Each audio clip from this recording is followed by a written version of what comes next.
தெய்வமே நின் ஹிருதயம் ஸ்நேகத்தின் சாகரம்.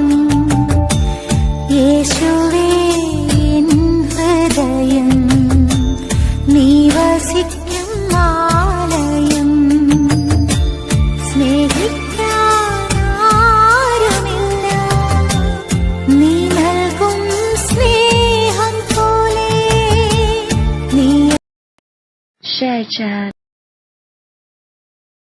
தந்தை, மைந்தன், தூய ஆவியின் திரிய இன்றைய நாளின் சிந்தனைக்காக ஆண்டவராகிய கடவுள் கொடுத்திருக்கிற வார்த்தை உபாகமம் 10ஆம் அதிகாரம் 8வது வசனம். இந்நாள் வரைக்கும் நடந்து வருகிறது போல கர்த்தருடைய சந்நிதியில் அவருக்கு பணிவிடை செய்வதற்கு, அவர்கள் நாமத்தை ஆராதிக்கும் கூறுவதற்கும் ஆசீர்வதிக்க கூறுவதற்கும் அவர்களை நியமித்தார்கள். ஆகையால் லேவிக்கு அவன் சகோதரனோடு பங்கும் சுதந்திரமும் இல்லை என்றார். கிறிஸ்துவில் அன்பான இறை மக்களே, இந்த நாள் கிறிஸ்துவினுடைய சமூகத்திலே ஆண்டவராகிய கடவுளால் நமக்கு கொடுக்கப்பட்டிருக்கிற அற்புதமான ஒரு நாள், தேசிய தொழில்நுட்ப நாள்.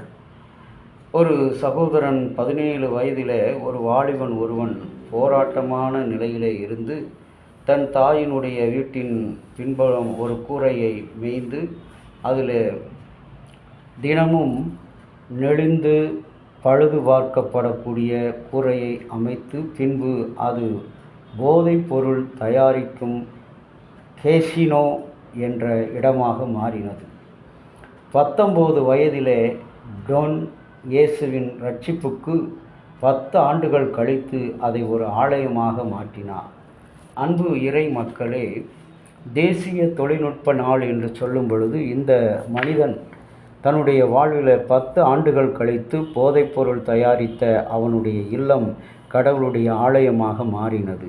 இன்றைக்கும் கடவுள் நம்மிடத்தில் ஆரோன் மரித்த பிற்பாடு அங்கே பெரோத் பெனாயா கானானிலிருந்து பிரயாணப்பட்டு வரும்பொழுது மோசேராவுக்கு போனார்கள். அங்கே ஆரோன் மரித்து அடக்கம் பண்ணப்பட்டான். அவனுக்கு பிற்பாடு எலியாசர் ஆசாரியனாக அங்கே இருந்து அவனுடைய பணிகளை செய்தான் என்று பார்க்கிறோம்.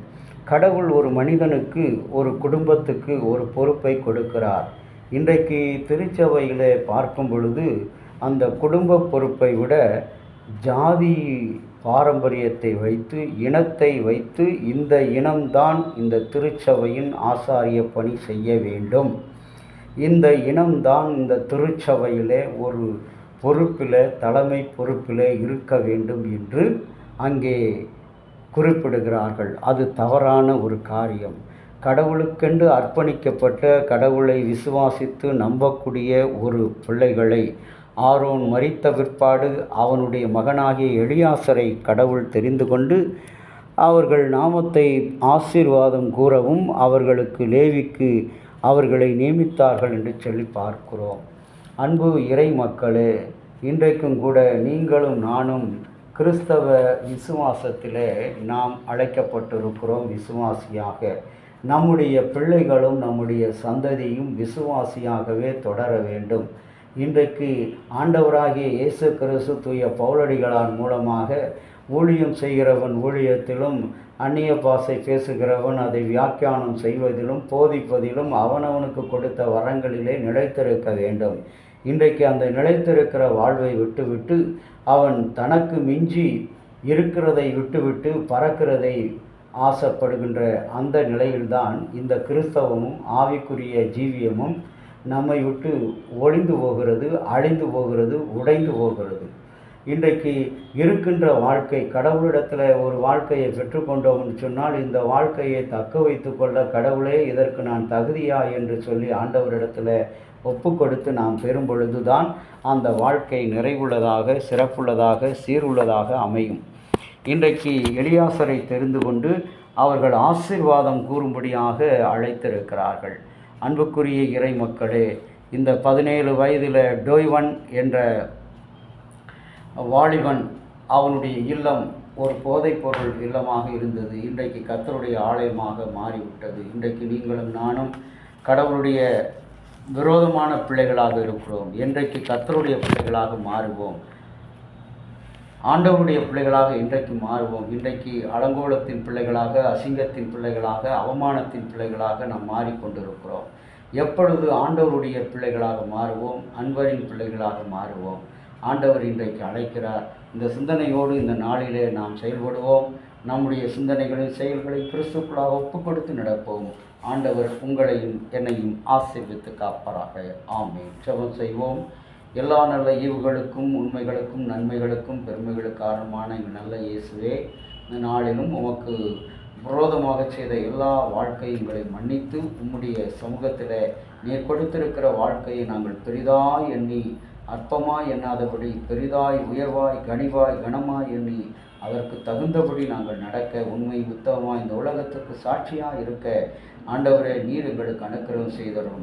ஆண்டவரே இருக்கின்றதை விட்டு விட்டு பறக்க ஆசைப்படாதபடி ஆண்டவரே இந்த வேலைக்கு நான் தகுதியா, இந்த ஊதியம் பெறுவதற்கு நான் தகுதியா என்பதை உணர ஆண்டவரே இந்த விசுவாசியாக இருக்கிற வாழ்க்கைக்கு நான் தகுதியா, நீர் கொடுத்திருக்கிற இந்த செல்வ செழிப்பான வாழ்க்கைக்கு நான் தகுதியா, நீர் கொடுத்திருக்கிற இந்த அறிவு ஞானம் படிப்பு கல்வி உதவிக்கு இந்த பொருளாதாரத்துக்கு நான் தகுதியா என்று உணர்ந்து பார்த்து கடவுளுக்கு நன்றி செலுத்த அழைக்கப்படுகிறோம். அன்றைக்கு எலியாசரை தேவன் தெரிந்து கொண்டு அந்த ஜனத்தோடு கூட வைத்திருந்தார்கள். இன்றைக்கு அப்படிப்பட்ட ஒரு நிலை இல்லாமல் ஆண்டவருக்கென்று உங்களையும் என்னையும் அர்ப்பணிக்க ஆண்டவர் நம்மை அழைக்கிறார். செபிக்கலாம். நேசமுள்ள இயேசுவே, இன்றைக்கு உலக தொழில்நுட்ப நாளாக இருக்கிற இந்த நாளில் ஆண்டவரே நீர் உம்முடைய பரிசுத்தமான பணியை செய்வதற்கு சீடர்களுக்கு ஆண்டவரே நீர் கொடுத்த அந்த கட்டளை போல ஆண்டவரே நாங்களும் உலகத்தில் எங்களை மறுசீரமைக்கிற பிள்ளைகளாக ஒப்புக் கொடுக்க, புதிதாய் பிறக்கிற பிள்ளைகளாக ஒப்புக் கொடுக்க ஆண்டவர் எங்கள் பொறுப்புகளுக்கு ஏற்றபடி ஒப்புக் கொடுக்க நீர் எங்களுக்கு துணை செய்தருளும். இறைமகனும் மீட்பரும் இரட்சகரும் ஆகிய இயேசு கிறிஸ்துவின் இன்ப நாமத்தில் வேண்டிக் கொள்கிறோம் நல்ல பிதாவே. ஆமீன். தந்தையாகிய கடவுளின் அன்பு மைந்தராகிய இயேசுனுடைய அருளும் பரிசுத்த ஆவியினுடைய நல்ல உரம் பாதுகாப்பு உங்கள் அனைவரோடு கூட இருப்பதாக. ஆமீன்.